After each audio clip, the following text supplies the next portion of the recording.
right, welcome to the Philosopher's Quest podcast, the podcast where we talk about all things spiritual, philosophical, anything centered around someone's journey, and just diving into all the holistic nuances of what can we learn and grow in from someone else's life. And today we have someone pretty amazing on that list. We have Jami Christine. She's the author of the Transcendent. Is in the process of developing an amazing holistic life coaching process that speaks to the spiritual motivation and nature of the driving factors in our life. And I cannot tell you how amazing Jami Christine is. She has a mural on the other side of our wall here, and oh my gosh, I'm so excited that we're finally doing this. Me too. It's been a long time coming. So, as we get into this today, so let's frame this up. So, I want to talk about your book. I want to talk about so many things, but I think the big thing that I want to focus on, right, is looking at like how we approach everything in the world, and just like having fun there. Yes. I have it on. Sorry. So like for the audience, let's use kind of your life story as a jumping off point. All right. So give them a little bit of feel of you, and then we can just dive into casual conversation from there. All right. Sounds good. Well, life story would be probably a whole episode in and of itself, or maybe 2 or 3 or 12. But I guess if you want to target more about why I wrote the book and why I'm on this journey of creating this life coaching business, yes, I can talk about that. I have been so interested in all things physical or metaphysical, spiritual. I was raised Catholic, which I think a lot of people in my boat kind of end up straying and looking into other things, and I'm one of the classical people that do that. And yeah, I started looking outside the box. I felt like there was more to life than just this physical existence, and more to life than just what I was taught or brought up with just one book and one source of material of, philosophy and spirituality. And I played around with all kinds of things. I remember when I was 13 years old and I had my first experience astral traveling, and it worked, and it was crazy. What was that like? At 13 years old, that's crazy. Yeah, well, I had to have been 14 because I was in my first relationship with a guy in my school, and I happened to have I got the Complete Idiot's Guide to Being Psychic when I was 13 years old. And in that book, within the next year, I explored this concept called astral travel, where you can meditate and let your astral form leave your body. So how did you do that? I just followed the directions in the book. Do you still have that book? I do. Okay, next time you're here, I would love to see it. Yeah, it's a blast. There's so much content in it, and my parents actually got that for me for my birthday, my 13th birthday. Like, that's how supportive they are of my crazy eccentricity. Okay, so anyway, there's so much to unpack here. Right? So like, let's look at. So I want to eventually get to the Transcendent and talking about that. Yeah. But like, so the big focus, audience, is looking and orienting ourselves of how we orient ourselves to external things, right? And I think that a conversation about psychic experiences is a wonderful foil to that, because it's so internal, but because, to quote the great Eckhart Tolle, you are not your body and you are not your mind. Yeah. It is also an external. And so it's like, I love this as a starting place. Yeah. So like, you are 14, you're having this relationship, you were in high school, you have, other than genetic and a toe dip in the pool of experiential life to lean onto, like, you are now then entering the astral plane and just taking a bath in subconscious juice. Basically, so walk us through that. What is that?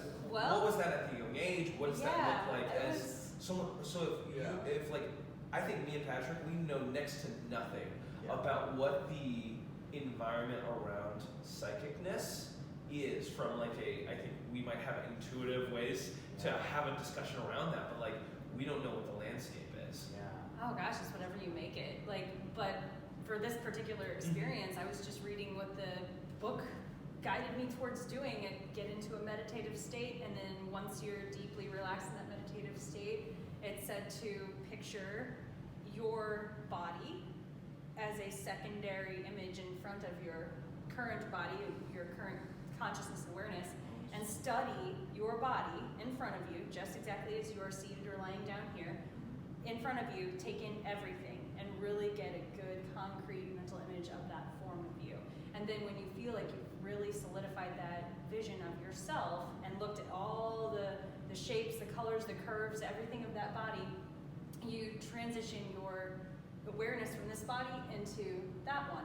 And so I did. And then from there, it almost felt like what I would assume is lucid dreaming, which is an area I've not gotten good at, and I would like to. But lucid dreaming is basically within your dream, you recognize you're dreaming, and you say, oh, well then if I'm dreaming, I can jump off this cliff and fly, or do whatever I want to do. Which sounds really fun. I don't know why I've not been able to do that, but that's what I assume this felt like. I was like, oh, I guess I can fly now. So I just jumped up and flew, and it felt like dreaming. It felt like imagining. It felt like imaginative play. So I wasn't really thinking much beyond the fact that this is just me exercising my fun imagination, and why not fly when you can do this?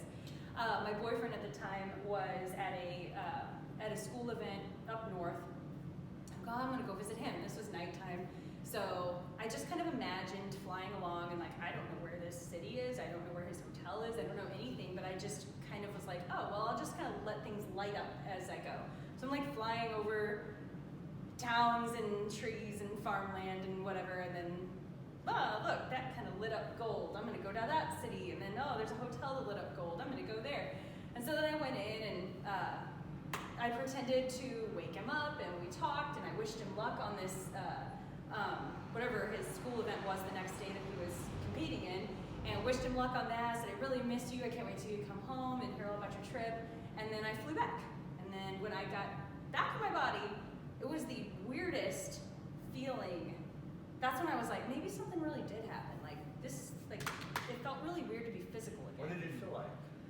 I don't know. It felt like just being air for a little while, and then all of a sudden it was like this dense, like, gosh, what is this suit? Do you feel like trapped? Not really trapped. I guess more like heavy. Like yeah, it was kind of weird. So it was either that evening or the next day. My boyfriend emailed me. We were both writers. We loved emailing as our form of communication if we weren't personally together. He emailed me. He's like, I had the most vivid dream about you. Like, it was so real. You came to my hotel room and you woke me up and we talked and you wished me luck at the competition tomorrow. You said how much you missed me. I mean, he recapped exactly what I did.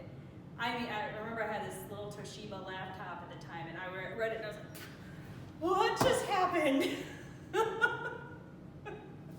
And I think I told him when he came back, I was like, okay, you're gonna think I'm completely crazy, but let me tell you what just happened. Like, I'm so freaked out right now. Never been able to recreate the experience, but I think I was thinking too hard about it every time I tried to, because now I know it works, and now I think too hard and I try too hard to make it work after that. The last time I was just playing. You were so present. Yeah. To recreate that level of presence, you have to have a beginner's mind again. You know, that really ties in with what we were talking about earlier. Now that you said that, like, I totally lost my train of thought of where I was going with that. Yeah. So approaching the meditative or astral traveling process with beginner's mind. Yes. And then referencing it So that's basically, yeah. So if you kind of go at it without trying, that's what we were talking about earlier, without trying to do this for somebody else or with an expectation. You go in, I went into it as just a form of play. I'm just curious. I wanted to know what this was like, what I can do with it. I went in with zero expectations. I was not trying to create a dream of this exact experience for him. I just wanted to play. I just wanted to explore. I wanted to see what happened. And now every time I go into it, I have expectations. I want it to work again. I want to give this person a dream again. I want to, or whatever the. Every time your awareness moves around, you're like, what is that? Is it happening? Is it happening? Yes, exactly. That expectation kind of disrupts. It disrupts it. It's you know, it's a pond, you know, and it's just your thoughts are disturbing the water. Yeah. So yeah, that was a total rabbit hole we went down of part of my life story, but it kind of kickstarted a lot of what I'm really deeply interested in. And actually, there is an astral travel story in well, yeah, you remember that I was part of the gonna book. tie that in. I was like, Yes. seems Very seems familiar. Like, it seems like almost exactly like what I remember. That's in where the that book. story Yeah. came from in the book, yes, because I wanted to kind of recap that and explore that concept deeper, that we are all probably capable of just that very thing. Yeah. And that's kind of the premise of the book, is that I want to really open minds. Like, think beyond the box. What if that freak accident you got into that should have killed you and you miraculously lived, what if that was somebody assisting the process of healing from behind the scenes, from the beyond, and all we see is this miracle we can't explain. So that's another element of the book. But yeah, my whole life has just been filled with this curiosity. Like, what else is out there? What else is beyond? What have we not been taught in church that we can gain so much from and learn so much more from and expand so much on? Yeah, I really agree. It's looking at like how do we approach the structures of information that we interact with by just having life, Yeah. right? And Yeah. all of life is the congregation of those structures of information and energy in a way that served a purpose. Yeah. But it's like if we're not ready to then also look beyond those structures, we cut ourselves off from so much of what it is, right? And so it's like that's why I love the looking at the nature of psychic development, because it's entirely based off of diving into that void and just it's you have to be so vulnerable about that process. Like you're saying, you can't go in with any expectation. Right. It's entirely of like you have to have this mindset of just complete openness. Yeah, you do. And the whole world's open to you when you have that open-mindedness. And that's kind of what I was hoping to achieve with that book too. And I feel like that's been kind of a lot of my, I guess, goals in life too, is to be as open-minded as I can possibly be. And actually my first boyfriend kind of kickstarted that for me, was when he said he was gay. And back then, gay is bad. And I was like, but why is it bad? And then I started really like thinking about this and opening my mind a little bit more. Like, no, just because the church taught me it's bad doesn't mean it is. Like, why would they say that? And it's like, okay, well, if they said this is bad, what else are they saying is bad that maybe isn't? And I just want to like be open and accepting of all possibilities, all people, all thought processes. And in this day and age, I feel like we need that so much. It's and so. I think it betrays, and this is a big topic with me and Patrick, it betrays the core mission of what the church is supposed to be. Yeah. And it's so frustrating because it's a life of refinement is great, but if that's the reason why you're doing everything, you completely missed everything Jesus said. I know. I'm like, why is nobody listening to this poor man? He had such good stuff. And that's Nobody's doing anything he said. But it's structures existing for structure versus getting deeper to the entire point. Yeah. And it's just I think you're exactly right. Of like I think we've lived in this era of needing that structure in such a deep, instructive way. But I think there's a point where I think globally we're at a point where just having a spirit of openness and not like as soon as something approaches your ecosystem, putting it in a box. Yes. And then just like everyone that wants box. to put things in a box. And but I think that entire process demands you need to have the ability to change and of how you look at that information, right? Yeah. And if you are not your mind and you are not your body, right, our memories are completely not of our own making. And how we view them and how we try to logic information as we approach it betrays the entire point of interacting with new knowledge, right? Yeah. It's to navigate ourselves to new experiences, to have that mode of play as if we are in an astral landscape every single day, and yet we use it as a weapon to beat each other into a form of behavior that meets our expectation of reality. Yeah. And it's just, whoa, this is not helpful. No. Yeah. think that's so interesting about, I think we've all kind of gone through that because we all grew up pretty religious. And so there's that, there's the counterbalance. And what's really interesting with the church is that it really depends on which church you went to. Yes. That you're counterbalancing against. Right. So like for you specifically, I think it's interesting. Rob grew up Lutheran, and I was evangelical, okay. right? We both went to a Presbyterian. These are a bunch of words that probably most people don't know, but if you do know, you know. And then you grew up Catholic, and so much of that is like, I know a lot of what the quest is about is in a lot of ways unpacking and deconstructing the former beliefs that you have. And so it's like going from one side of the extreme to the other in order to find a balance. The balance, yeah. You know what I mean? So like, I think there is something to be said. You seem like a very extremely open person. That's what I strive to be. I picture myself the same way. But when I was a kid, I was scared of that. Yeah. I remember as a kid, I remember vividly. We were driving to, it was homeschooled as a kid, and we were driving to get like the homeschool supplies for the books and everything. And on television in the van, my dad was playing this video of, it was of like Greek mythology. And I was watching it as a little child, and I remember being viscerally terrified because I genuinely was like, this seems plausible. You know, like, oh, like I didn't know what to do. I was like, crap. You know, like I genuinely don't know. And so there was that pushback. And I remember later on I was looking at a picture of like, this was in the library. I was looking at this Hindu document of like all these different Hindu gods. And again, I looked at it, and there was that shock and horror of like, oh crap, like I don't know. Yeah. Like I genuinely, I'm only looking at a photo, and I'm already at a place of like naturally being open. Yeah. And so there's like that knee-jerk reaction of like, oh no, this is not good. You know, Oh, I don't want yeah. to go down the wrong path of fear, Yeah. right? And so I think a lot of times when it comes to the church, the way that they corral the sheep, whatever you want to call, the cattle, is by using fear as a model for control. Yes.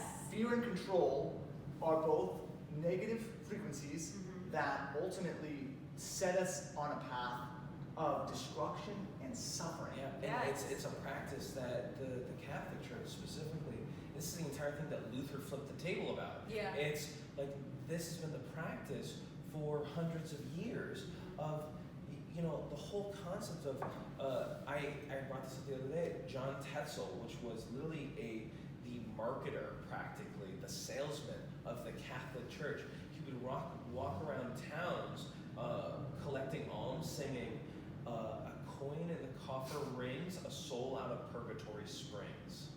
And that would happen right before they did a play and a skit of people suffering and dying, like, and being tortured in hell.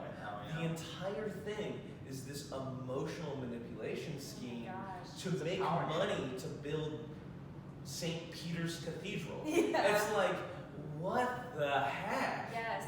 And then when you think about it, when you put those people in fear, those people that you're trying to control and manipulate to make your money to build the cathedral, Trauma. those people, yes, when you are in that fear-based mindset, you are disempowered.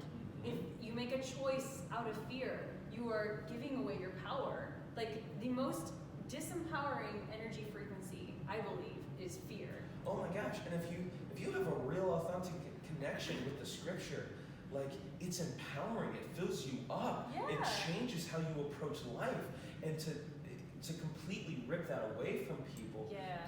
I think created systems of generational trauma. Yes, exactly. Well, look what you went through just by seeing a photo that went against your upbringing. Well, and we barely scratched the surface. And that's just here. it. You think about it. I mean, yeah, you think about it.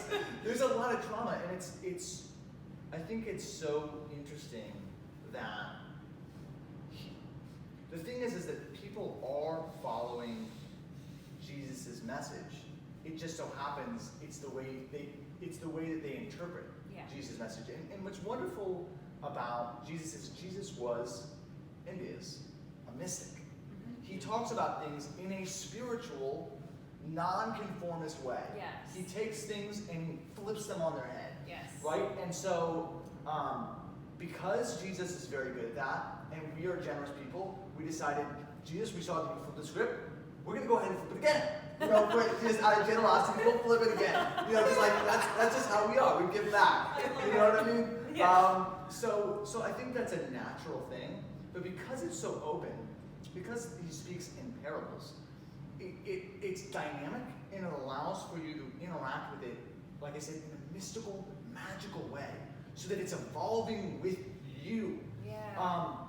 And what I think is so interesting is like, so yeah, there's this problem, and I know I have it. I know a lot of people our age, millennials especially, are going through this time of deconstructing, taking not what Christianity is, not even what the Bible says, or not even all those things, but just the dogmas, all those things that we were told that we have to believe, and rearranging those. Yeah. And so what's so interesting is that, and this is what I love about the intersection of us, even as we talk about the different forms of Christianity that we know, is that as we're listening, we're like, typically if we were still in the dogma setting, I'm like, you're wrong with this, you're wrong with that. But then when I listen, I'm like, oh, that's an interesting interpretation. That's interesting and right and wrong in different ways than my right and wrong conversation. But what's also really interesting is within a specific, let's call it denomination, there are sub-denominations that are actually deeply mystical. Yeah. So like you look at like the Catholic Church, and there are these mystical monks that go off, live in silence. And when you ask them, tell me about God, all they can do is smile and twinkle with their eyes, because to speak is to blaspheme. Yeah. Just to utter a word is to reduce something that is so magnificent and beyond our comprehension that there isn't any fear involved with that. There's just awe and wonder. It's like looking into the cosmos and thinking about how vast there is, or looking deep inside yourself and thinking about how there are little tiny atoms inside of you, and how there's like both truths are happening simultaneously, and there's a connection between everything. It's a deep thing, and it's not, really the religion that we talk about, it's just the way that we color it. It's just like, okay, we all have these experiences, right, of like, whoa, like there's something here that's like way freaking bigger than I imagined. Yes. There's people that are like deeply like connected with something bigger than themselves. Yeah. And then they go and they share it.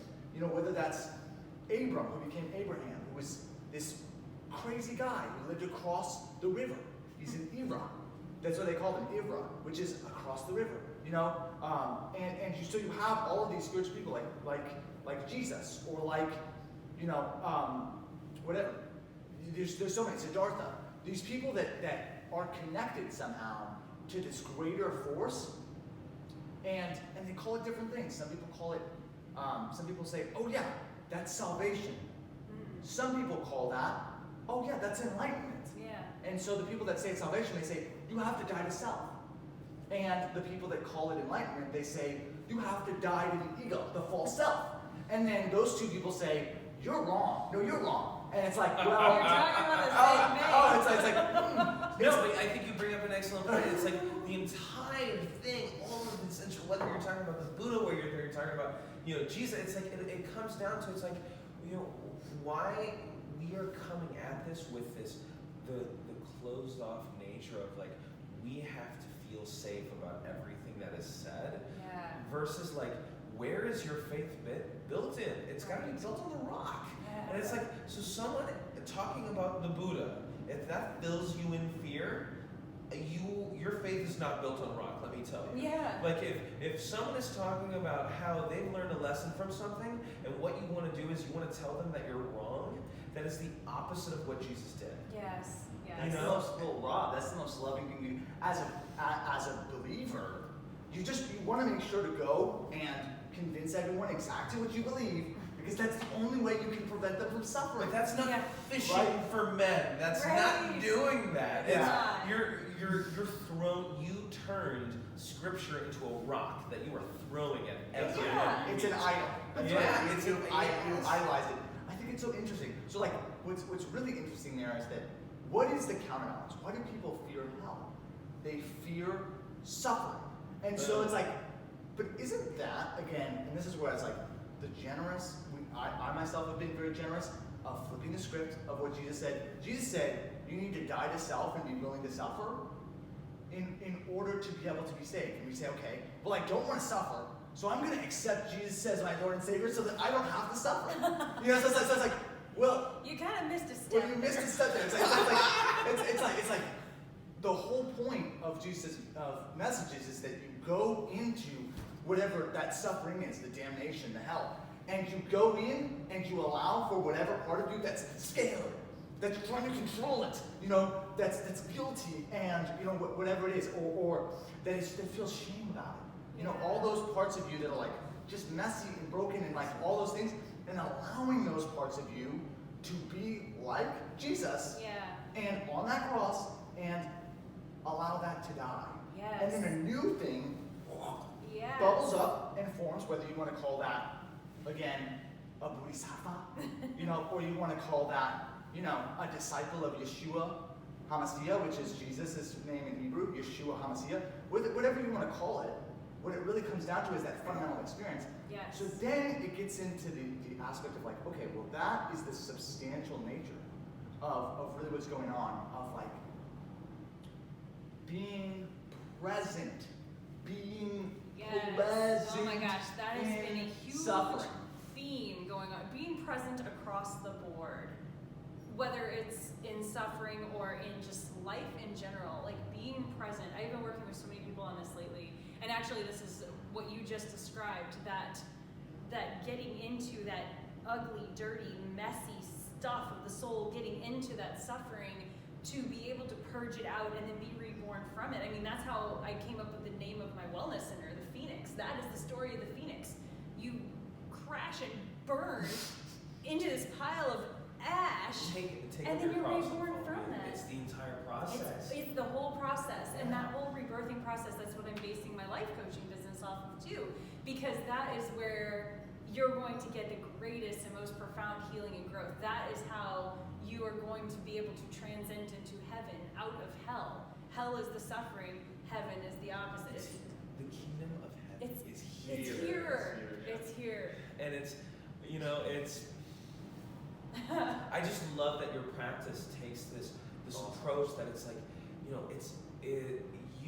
approach spirituality in a way in which you can navigate it, versus like it's this thing that you have no control in, and it's so freeing, and it makes so much sense why people who go through that experience, it's like there are these things that have been tied into knots and anchors around the inner self.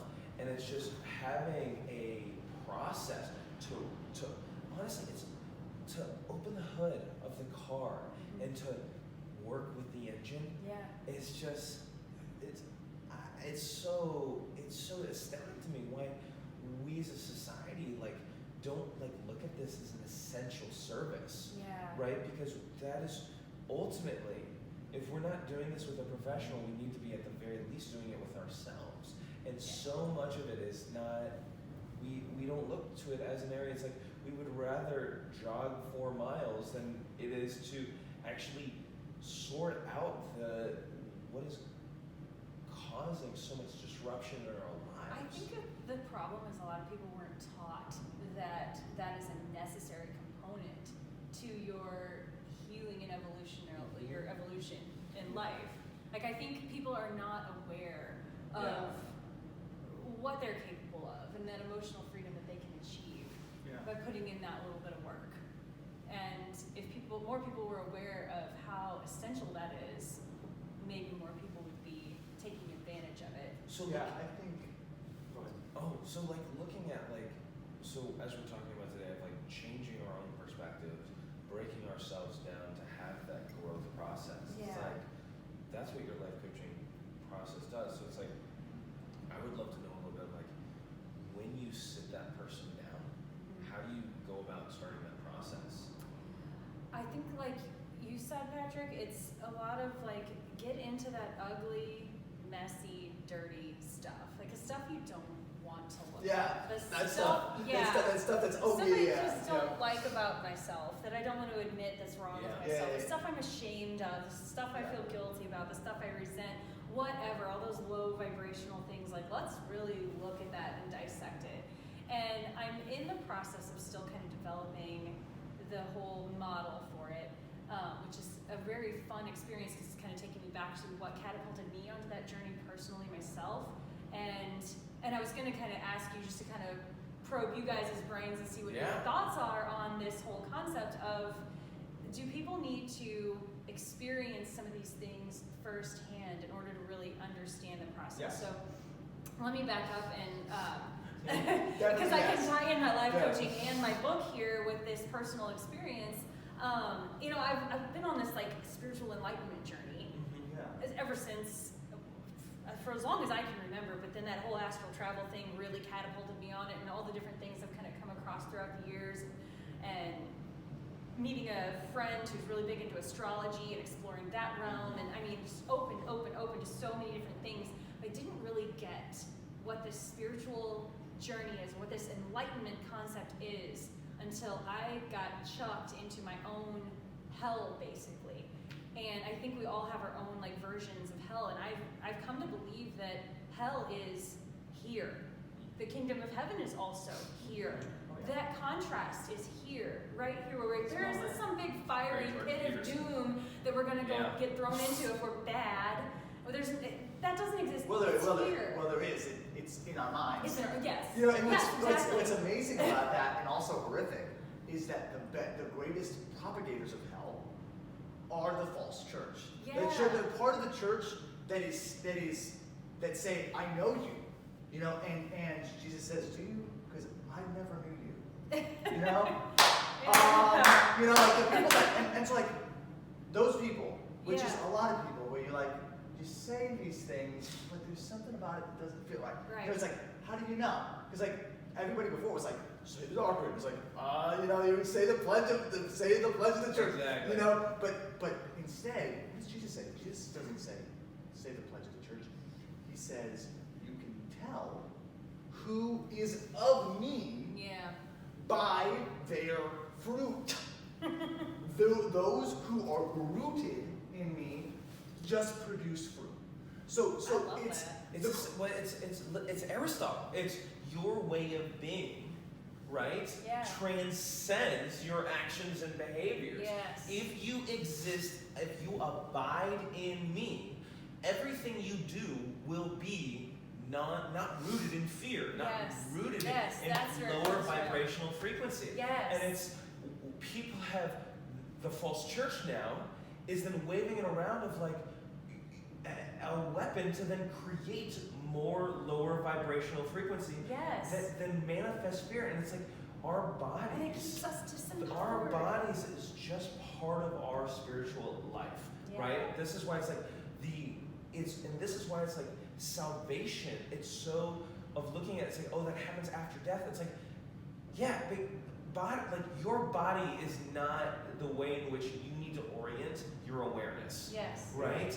And so it's like looking at how, like, where you manifest your being, right? Where you are rooted throughout your life, where you sit your awareness, right?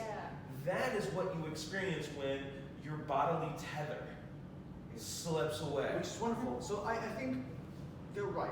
So you say heaven actually does occur after death. But the problem is that we've, like you said, identified with the mind, or identified with the body. You know, but there's really no difference between that and identifying with the chessboard.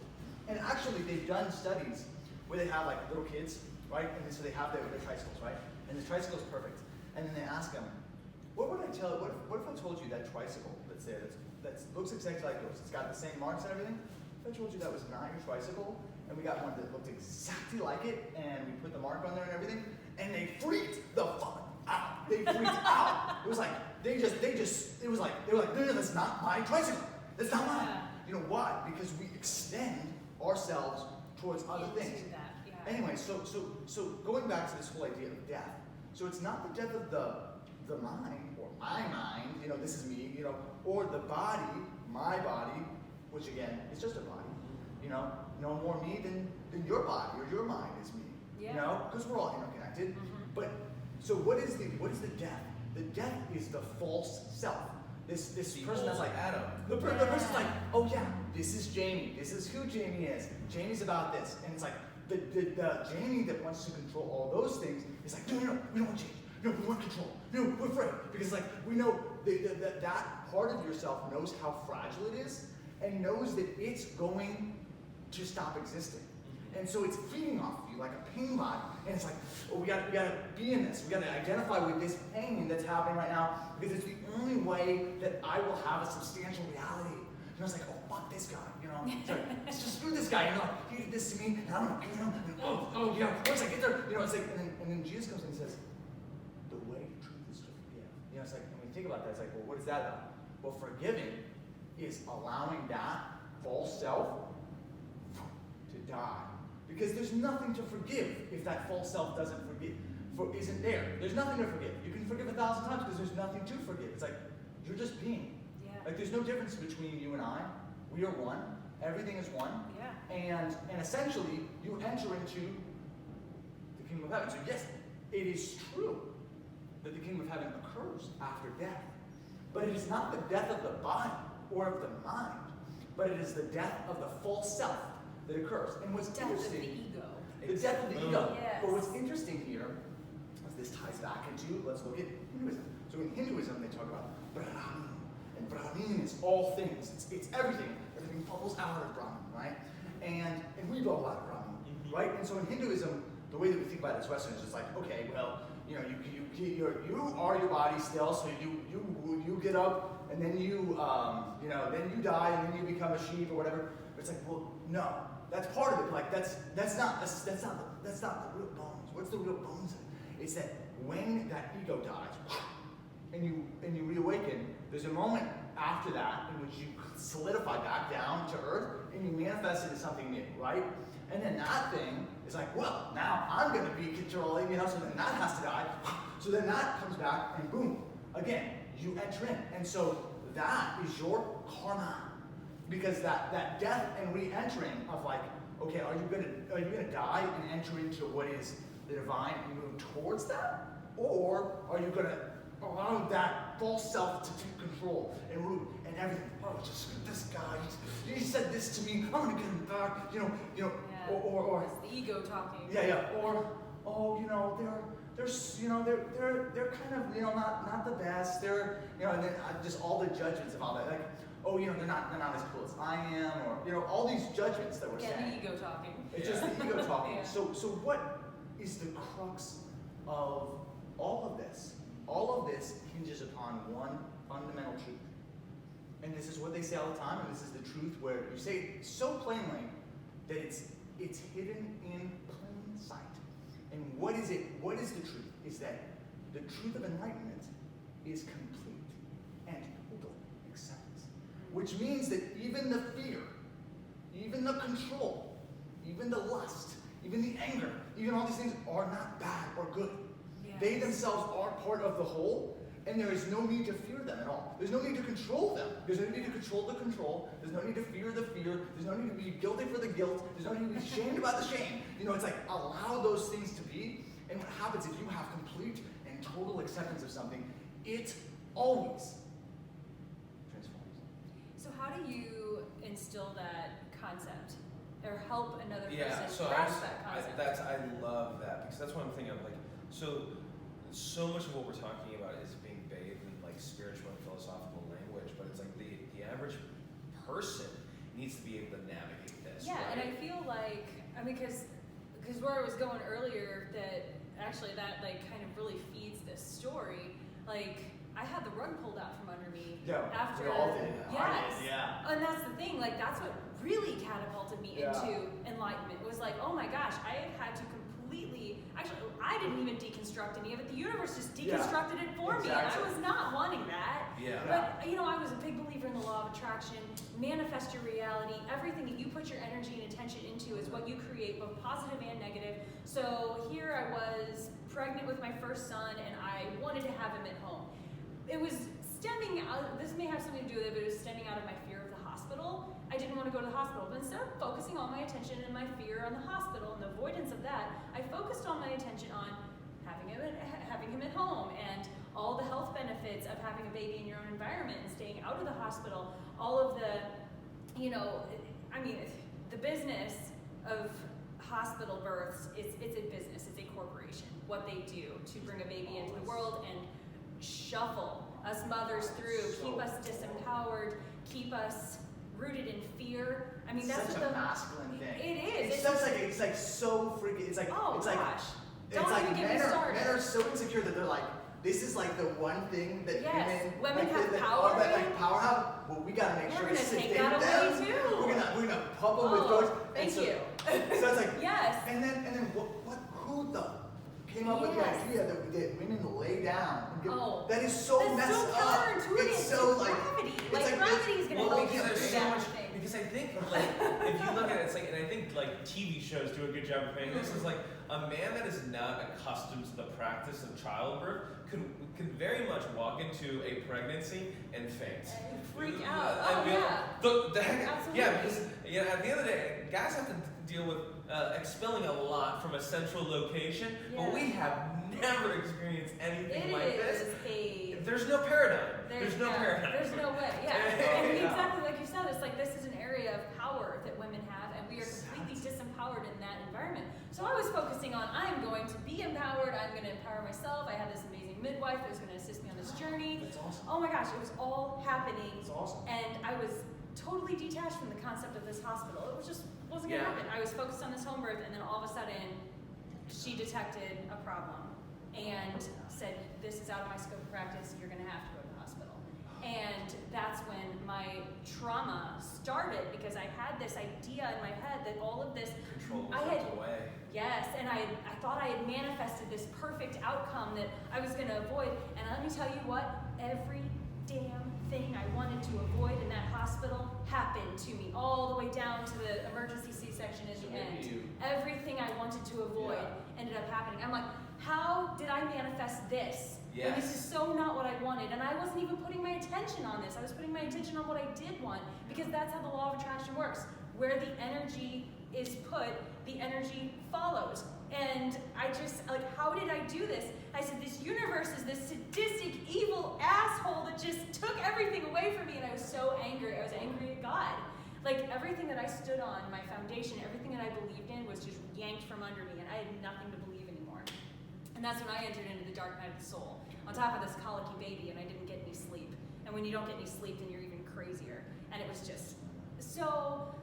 Luckily, I recognized, okay, I'm embarking into thoughts of suicide. I was having some bad flashbacks. I was having all of the things. I got diagnosed with PTSD, and I'm like, all right, I had a counselor who was like, you're so far gone on this, I don't think you're going to be able to recover on your own. You're going to need to get drugs. And I was like, drugs was part of what I was trying to avoid in the first place. That was part of the trauma that I'm here to see you about. Yeah. And I don't know, either American medicine, you just gotta love it. Either she was a fantastic counselor who said exactly what I needed to hear to light the fire under me, or she sucked. But either way, it lit a fire under me, and I was like, those are not contradictory realities. Yeah, yes, might be. exactly. And I was like, screw you, I'm going to show you I can heal on my own. And I took up running, which is why I love running now. And I changed my diet, which is a whole other story, but I understand your passion there, because I changed my life through what I was eating. And I lost the 60 pounds of weight I had gained. Holy and shit. It was a lot. It was bad. Holy shit. And I lost 60 pounds as well in 2020. Wow. And I was taking drugs too. I was taking sleeping medication, and so I would binge eat at night. Oh, I would wow. binge eat in the morning. Yeah. And so I was like, it was just pretty big. I was eating pretty clean, but it was like just a ridiculous amount of food. It's like, it's well, I don't even know where mine came from. If it's just how stress you're approaching definitely what you did. put in your body that affects every entry. Yeah. And then I totally transformed that, and then I went and got a counselor who did resonate with me, and this is where my passion for helping people on their spiritual journey came from, because she helped me through so many aha moments, so many breakthroughs, and that's when I learned that things, tragedies, traumas, obstacles, whatever, happen for you, not to you. She's the one that helped me pull myself out of that victim mindset, reconstruct that ground I could stand on and that foundation that I had lost before, even stronger than it was before, rediscover the power of the law of attraction, and that I really can manifest this. And as I looked back on my earlier life before pregnancy, I was looking for enlightenment, and that's what I was asking the universe for. I was looking for that spiritual journey, and the universe said, here you go, I'm going to pull the rug out from under you. Talk about a spiritual journey. Well, no, it's like... I got exactly what I asked for. Exactly. That's what the process of the spiritual awakening is yes. that you, for so much in the beginning of it, it's entirely deconstructive. You are in the way. Yeah, and I was in the way, and that's what really like broke down so many of those obstacles to get myself out of the way. And I finally came to a place of being able to look at that traumatic birth experience for me in a sense of gratitude. I'm glad this happened for me, because look at who I got to grow into. Look at the journey it catapulted me on. I found a power I never knew was there. And then I had the strength and the courage to get pregnant again, and my second child was born in the bathtub at home. Yeah. But still, it's like I was still able to navigate that pregnancy with this more open-mindedness. Like, you know what? The hospital is there for things to go wrong.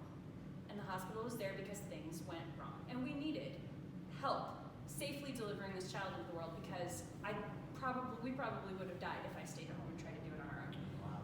And I accepted that. That's what the hospital is there for. It's there to help us when we're ill or injured or in danger.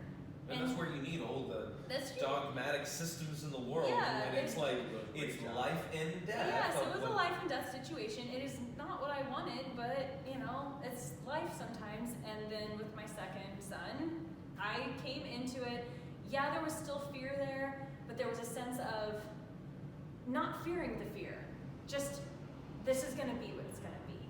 And it was a long, awful labor. So I've come to the determination that there's no pleasant way to bring a human being into the world, which is why I only have 2 of them. And still, though, it was a completely opposite experience.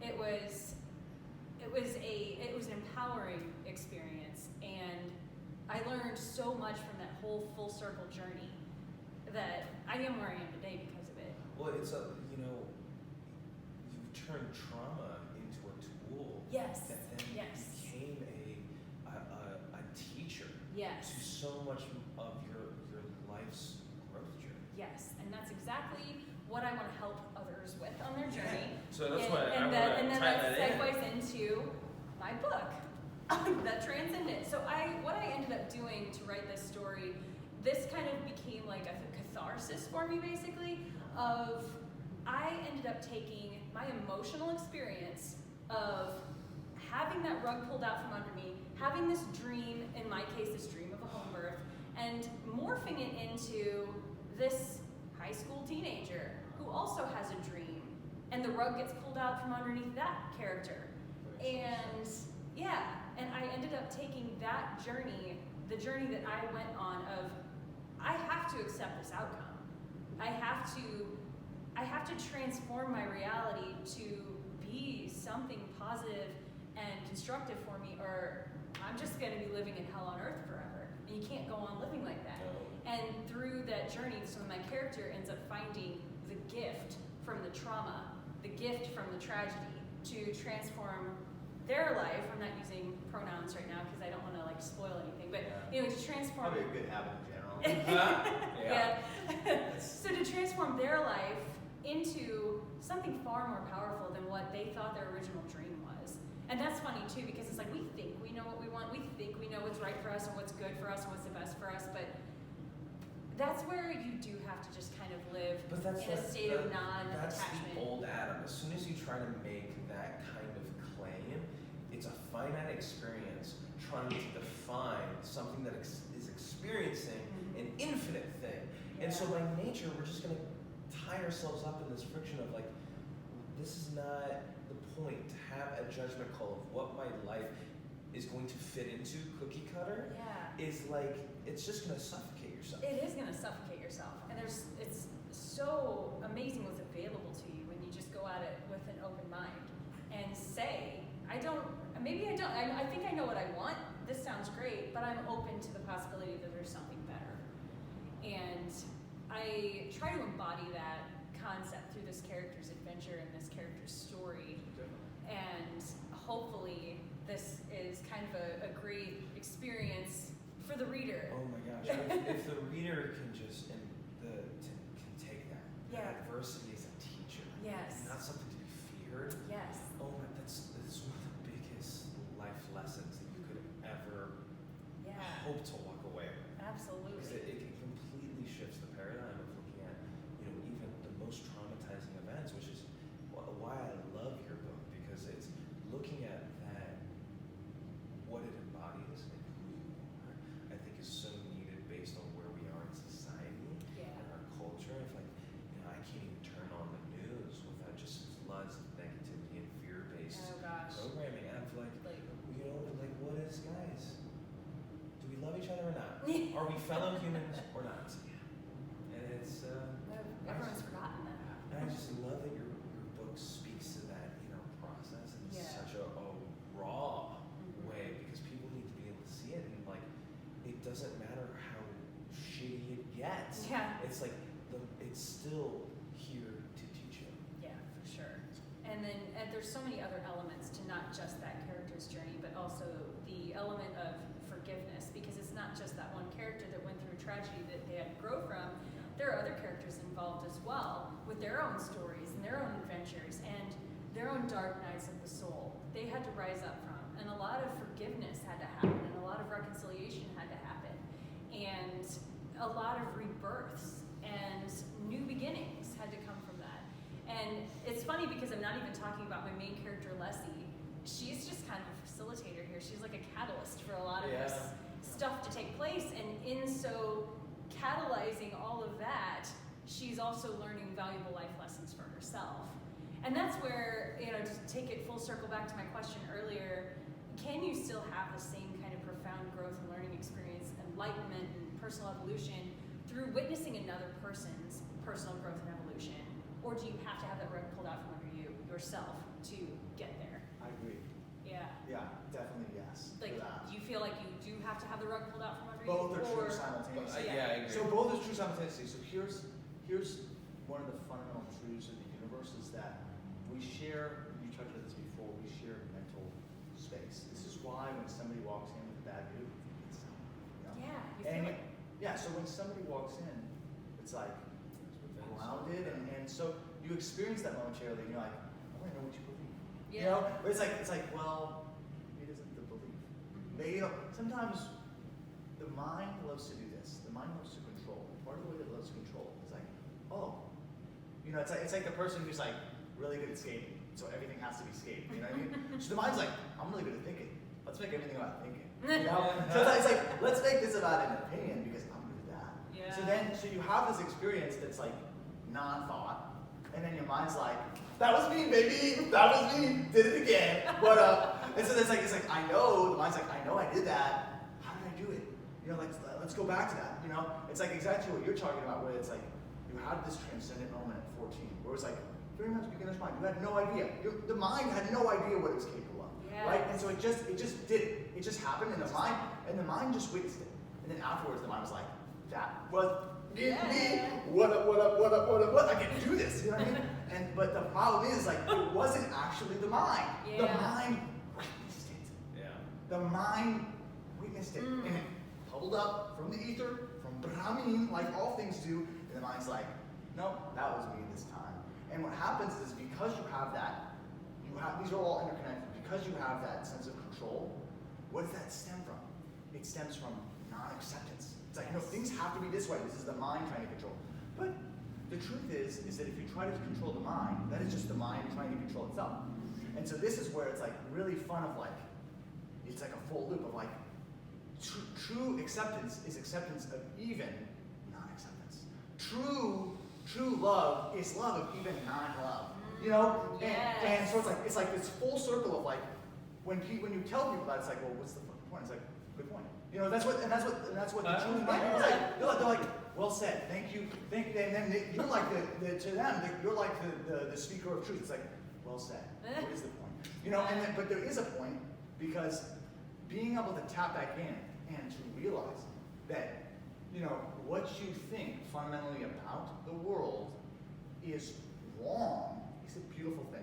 And the way that the Jewish mystics describe this process is that they believe that prior to birth, you are imbued with all of these wonderful virtues, these wonderful ways of being fantastical, right? And that the only way to be able to get that truth out of you is you must press it. Like olives are pressed to make fine olive oil, or wine is aged to make it excellent. All these things take pressure. And so like that, the suffering, the absolute horror of life brings out the best things. And it's counterintuitive. And I remember every time they talk about mission trips and stuff in church, they'd be like, it just doesn't make sense. They're just living in such suffering. Like, how can they be happy? They don't have the stuff that we have. It's like, how can they be happy? It's like, well, maybe that's why they're happy. You ever think about that? Because they don't have those earthly ties. Yeah. Those things that give them that false sense of security, where it's like they feel so connected. So the fundamental truth is that the gift, the absolute gift of suffering is that it allows us to be able to transcend ourselves momentarily because we're forced to. And what's crazy is so we go through that ourselves, right? And then there's an even better gift. And Jesus talks about this. He says, what? Have compassion. Rejoice with those who rejoice. Mourn with those who mourn. And so what is that saying? Is that because we are such compassionate creatures, and what we do mentally, right, actually is happening, whether or not, what we think in the subconscious mind is actually experienced, right? And so what does that mean? It means that when we take on others' sorrows in the way that Yeshua taught us, through dying to self and taking on those burdens of others, what happens is that we are in a sense, accepting the gifts of the divine that are flowing to everyone else, and we are grafting that onto ourselves, and we are allowing that suffering to flow to us, and therefore it is actually bubbling up more virtue and getting us more connected to the divine. So when somebody tells you something that's hard and you are sitting with them, it's not just you giving them a gift of being present. They are giving you the gift of becoming fuller and more enlightened. And they're in that moment, they're letting you know the separation that you think there is between you and I is totally an illusion. Yeah. And there is only oneness. That's all there ever has been. Yes. And so there's these moments in which it's just so elucidating. It's so clear. It's like, everything. And that's what we think of as enlightenment. But that's not enlightenment. That's an experience. Yeah. True enlightenment isn't that. Yeah. Because true enlightenment is just being. To the true enlightened one, it just is. And so the substantial truth about suffering and how we ought to treat it is that when we look at others, we realize this is me and I am them, and we are all one. Right? And we are so much stronger as a connected network. And once we start to remember that fundamental truth that we've forgotten, all of a sudden the suffering becomes pleasure. And it's like we've put the cart before the horse. We're like, we want pleasure, and we're denying this. And by doing so, we don't have pleasure. We have suffering. Yeah.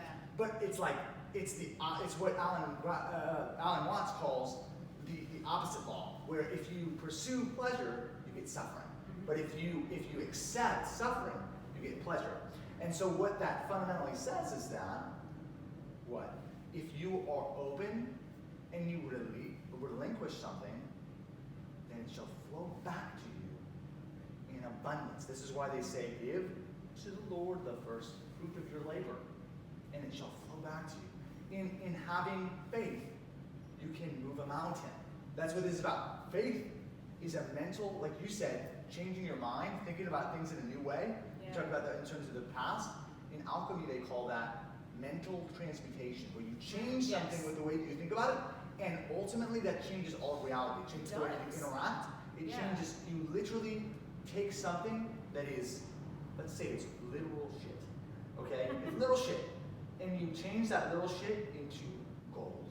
And you see the gold within it. Because there's gold in everything. Everything is precious. Everything is holy. Everything is sacred. You know, and this idea that there is the sacred and there is the sacrilegious is again the illusion of the mind as a way to exert control and survive, because its nature is transient, as all things are.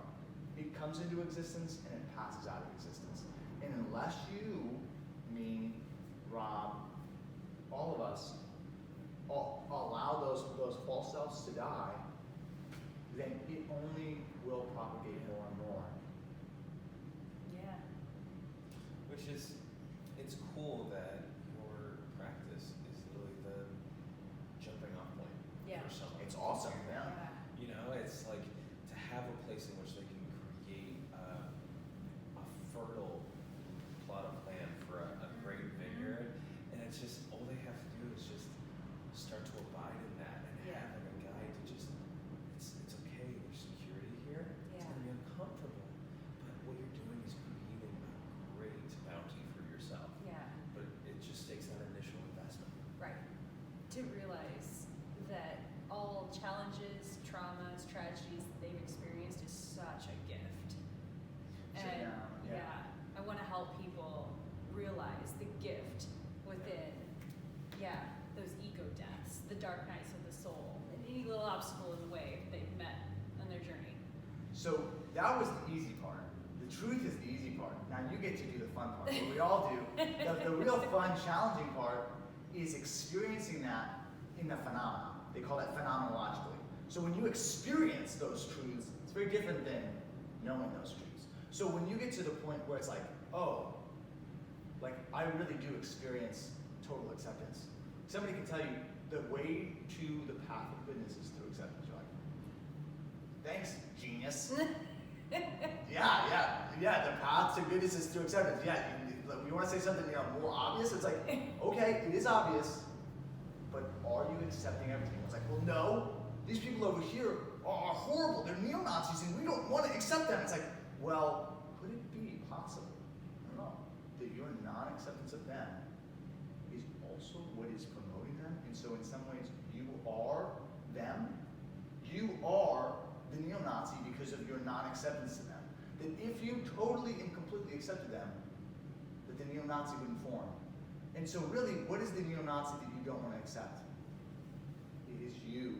So all things stem. Today on this podcast, we learned that you are a neo-Nazi. Whatever you don't accept, you're ultimately propagating, right? Yeah. Because I was just thinking as you say that, I'm like, you're gonna make a lot of people mad with that. Well, exactly. But that's the point. That is why. That's where you stir things up. It's like I did not intend for this to be the Yahshua HaMashiach podcast. But that's why he says it's like I have come to set brother against brother and father against son.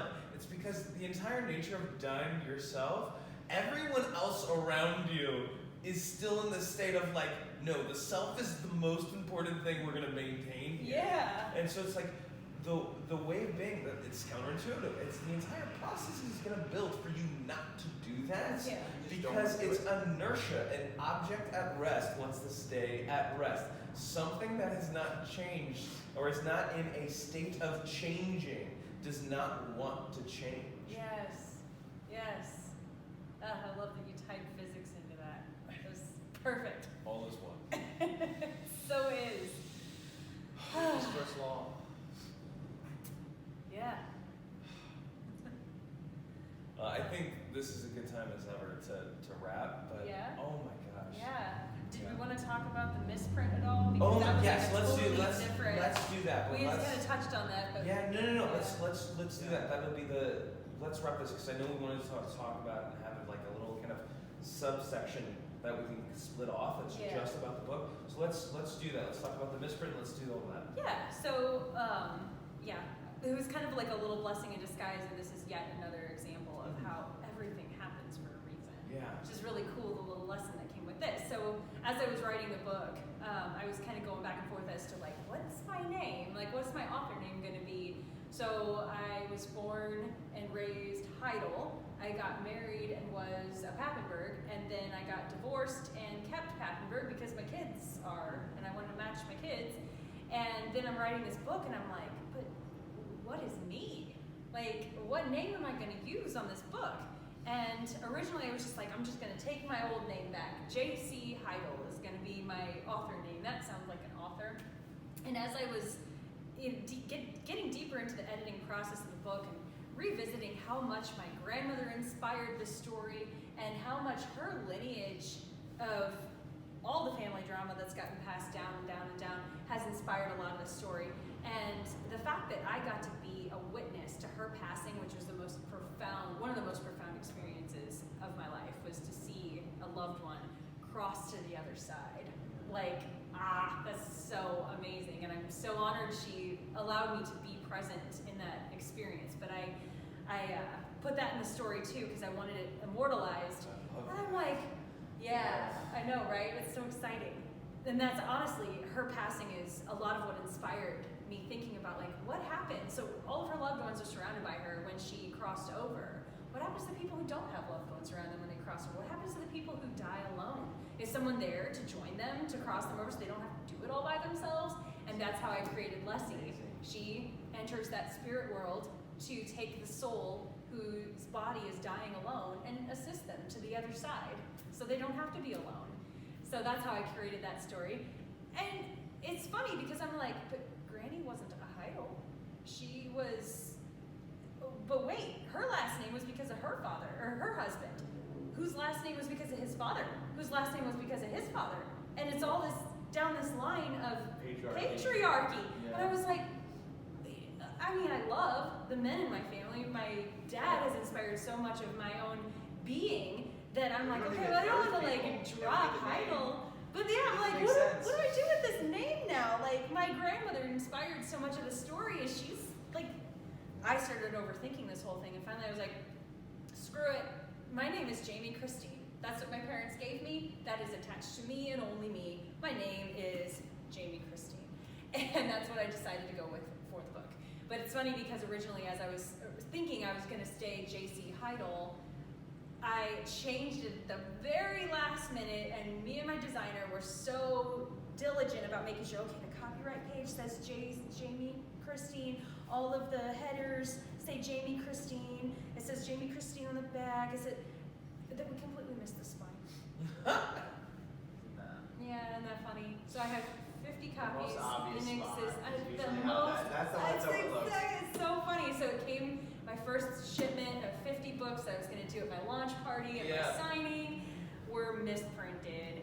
But it's so cool to have been given the opportunity to share that brainstorming process and that breakdown process of like, what is this name? And what is the system that we've put in place to identify ourselves? And again, the women have had their power taken away in yet another way. But it's like, I don't want to go and thump on that all day long. But yeah, it really gets you thinking. So yeah, you are one of the lucky owners of very few copies that exist of the J.C. Heidel edition. Worth $1 million someday. It's okay. I'm so excited. But yes, Jami Christine is how I came to that name. Yeah. Well, thanks for sharing your story and just being vulnerable. Yeah. I think that's really what connects us all together, is those moments of vulnerability. Yeah, that authenticity. We let people into our suffering. Yeah. Where we allow ourselves to be truly authentic. Yeah. And be in, like you said, present in the moment. Those moments naturally transform reality, you know? Yeah. And I think, I don't know about, we didn't previously talk about it, but to me, a natural plug of this of like, okay, so you get the truths of what we're talking about, but a lot of this is like, you need a guide. Like it's like this is a craft. This is a skill that takes years and years of focused attention to hone. And this is why people go off to Buddhist monasteries to seek enlightenment. They go to the spiritual leaders, and I think in a lot of ways that's really what you're providing, Jami, right? Is you are saying, here it is. I've gone through this path. I've done all these things. Here's sort of my credentials, and entering with me. Let's go through this journey together. Yeah. You know, whatever that looks like, and see what happens. So I think that is the value add. You know, right now, these are nice words and everything, but what's really powerful is when those people get to experience that, and that's what that is ultimately the gift that you're giving them. Is you're giving them, like you said, that experience. To experience that. Through that conduit of your acceptance. And through that conduit of your acceptance, their own acceptance becomes possible. Yes. The whole world opens up for them. Exactly. That's a good spot to end. Yeah. Thank you so much for watching. I'm Rob. This is Patrick. This is Jami. Jami. It would mean so much to us if this podcast provided you any value, right? And if this resonates with you at all, please buy her book. Check her out. She has so much to offer. You buy it on Amazon. Yes. I got the PDF. Buy it on the website. Yes. Horribly Leave me dyslexic. reviews. I would love that. Horribly dyslexic. So you can listen to it. You can listen to it on PDF. I got the robot voice, which is really nice. Yeah. So it's very accessible. That's awesome. Yeah, I would love to create an actual audiobook that doesn't sound like a robot, but it is really cool to know that is well, that's like I'm attached to the robot voice now. Like that's what Cortana. That's what. Oh my gosh, you didn't tell me that. I love that so much. My book was read to you as a robot. That's so cool. Which is so like the and you still opposite got of what so much out of it. The opposite of what it was intended to do. Oh no! Even a robot could give me the message. Yes. And I still received it well. So you did. That's imagine really the cool. audio. Wow, I had no idea. Yeah, now I got to get on recording the audiobook so we can go. That's the next step. Awesome. Yes. So, and if you want to know a little bit more about me, check out www.jamichristine.com, created by our very own Rob Davidson here. So, yes, and this has been amazing. thank you. Have a great day and keep questing. Yes.